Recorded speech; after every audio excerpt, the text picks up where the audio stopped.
ಮಾಮ ನಿನ್ ಫೋನ್ ಏನ ಕಳವಾಗಿದೆ ಅಂತ ಹೌದಾ? ಹ್ಞೂ ಮರ ನನ್ನ ಫೋನ್ ಕಳವು ಆಗ್ಬಿಡತ್ತಿ. ಮತ್ ಪೊಲೀಸ್ ಕಂಪ್ಲೇಂಟ್ ಕೊಡ್ಬೇಕು ಬೇಡ?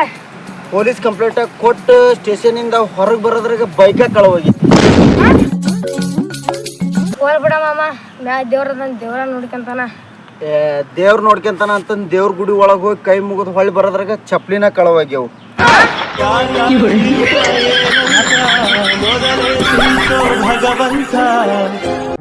ನಮಸ್ಕಾರ. ನಮ್ಮ ಮನೆಯಲ್ಲಿ ಎಲ್ಲ ವಿಷಯಗಳು ಗೊತ್ತಾದವು. ಹೇಗೆ? ನಿನ್ನೆ ನಾವಿಬ್ಬರು ಸೇರಿ ಎಣ್ಣೆ ಹೊಡೆಯುವಾಗ ತೆಗೆದಂತಹ ಒಂದು ಫೋಟೋದಿಂದ. ಆ ಫೋಟೋ ಯಾರಿಗೂ ಕಳಿಸೇ ಇಲ್ಲವಲ್ಲ? ನೀವು ಯಾರಿಗೂ ಕಳಿಸಿಲ್ಲ, ಆದರೆ ಅದರ ಬದಲಾಗಿ ನಿಮ್ಮ ವಾಟ್ಸಪ್ ಸ್ಟೇಟಸ್ಗೆ ಹಾಕಿದ್ದೀರಿ. ಅದನ್ನು ನೋಡಿ ನಮ್ಮ ಮನೆಯಲ್ಲಿ ಇವತ್ತು ದೊಡ್ಡ ಸನ್ಮಾನವೇ ಆಯಿತು. ಹೌದಾ? ಇಂದು ನಿಮ್ಮ ಮನೆಯಲ್ಲಿ ಇರಬಹುದು. ಇವತ್ತೇನ್ ಕದೈತಿ ಮನೆ ನಂಗ ಒಂದು ಸಲ ಭೇಟಿ ಕೊಡಿ. ರೆಡಿ ಆಗಿರ್ತವ ಮನೆ ನನಗೂ. ಹೋಗಿ ಬನ್ನಿ, ಶುಭವಾಗಲಿ. ಅಣ್ಣ, ನಮ್ಮ ಹುಡ್ಗಿ ಎಲ್ಲಾದ್ರೂ ನೋಡಿದ್ರ? ಇದ್ರೆ ತಾನೇ ನೋಡೋಕೆ.